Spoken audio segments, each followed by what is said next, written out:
grey day today in Canberra, but I've had my swim. I'm feeling fully refreshed.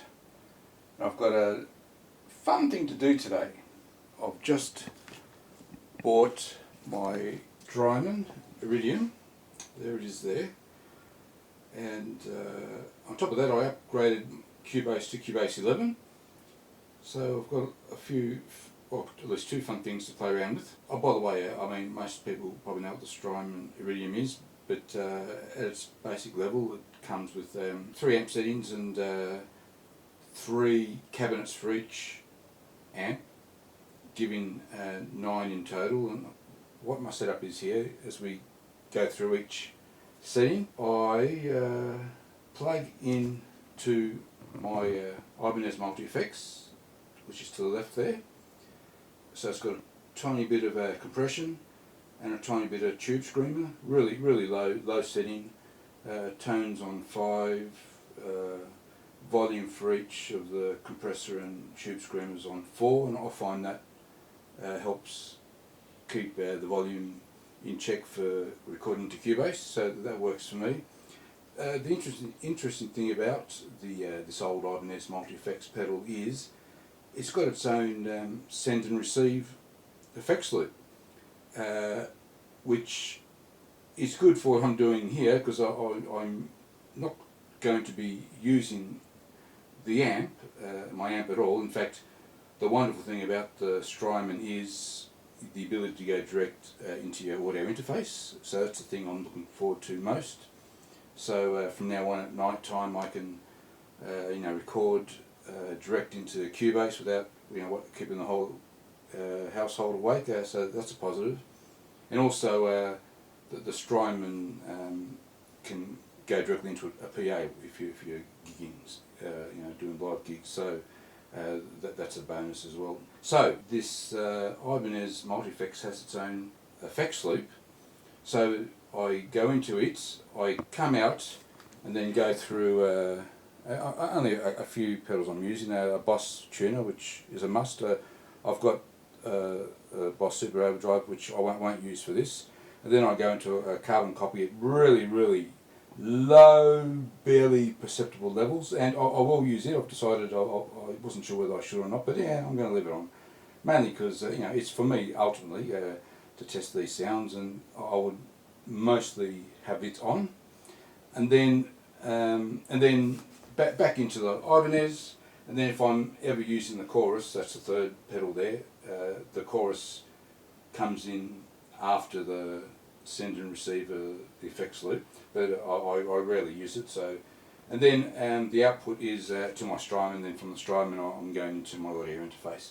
Plus I have one lead from the Strymon going into my amp, just so I can record some sound into my video mic to be able to match up the video and sound at a later time. So let me now just set up. Yep, hi Joey here, back for the second part of the video. Now I must confess, this is the third time I've tried to do this part of the video. I just haven't been quite too successful the other times, usually because I forget to change the cab setting or change something on the Strymon and end up keeping it the same, or I'm watching what's happening in Cubase and not paying attention, or paying too much attention to that. And anyway, third time lucky, I say. So it's 2 or 3 days on since the 39-degree day from when I started, and it's now nice and cool, so that's a bonus. So I'm playing a Strat, bridge and middle pickups, and I'm just going to use the Fender amp, which is the number 1 setting, that's called the round setting on the Strymon Iridium. My starting settings, and the first cabinet is the Fender Deluxe Reverb, 2 by 12 inch speakers. Starting settings, I've got overdrive on 6, level on 8, bass on 6, middle on 5, because the website says that having the middle on 5 replicates the Deluxe Reverb truly. Treble on 4, and I'm using the room reverb sort of low to mid setting. So it's a fairly dry sound, deliberately so, because I can always add, endless reverb, delays, whatever, once I'm in Cubase. So this is a dry signal going in, and we're going to try the 3 cabinets belonging to the Fender amp. I'm playing to the Beatles song Don't Let Me Down using an old track I'd done previously with the Digitech Trio and Wills on bass, and you can hear a bit of Owens singing as well. But mainly I've put everything down in the mix just so as you can hear the Strymon more clearly. Okay, let's make a start.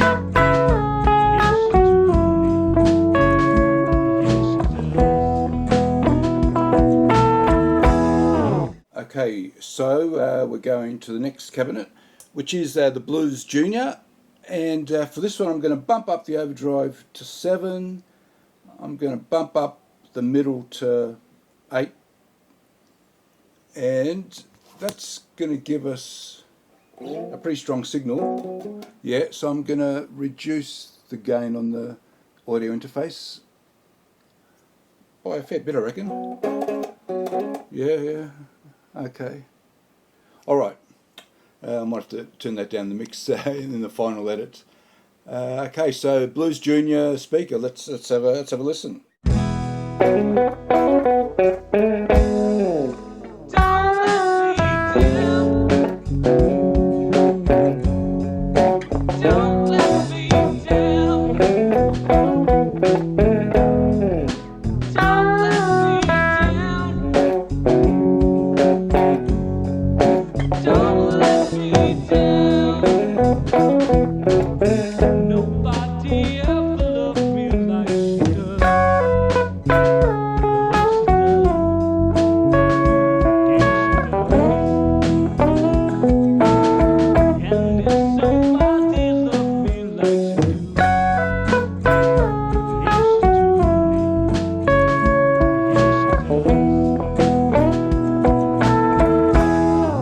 Okay, last cabinet is a Vibrolux. What is it? 2x10 inch Jensen speaker. Jensen speakers, because there's 2. The last cab was a Jensen speaker as well. I should have mentioned. Now I'm going to put the overdrive back down to 6 for this one, and I'm going to change the middle, go the opposite way down to 2, just for something different. Everything else is the same. So we've got a Vibrolux. Let's see how we go.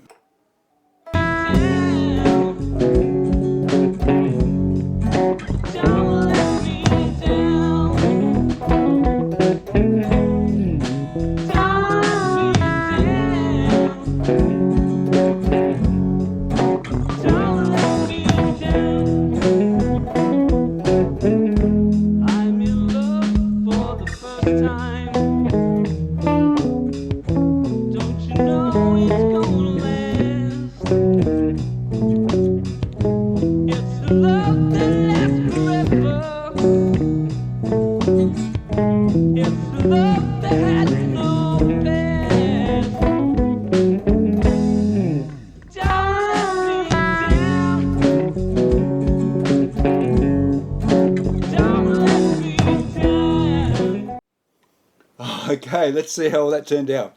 Thanks for watching. Bye-bye.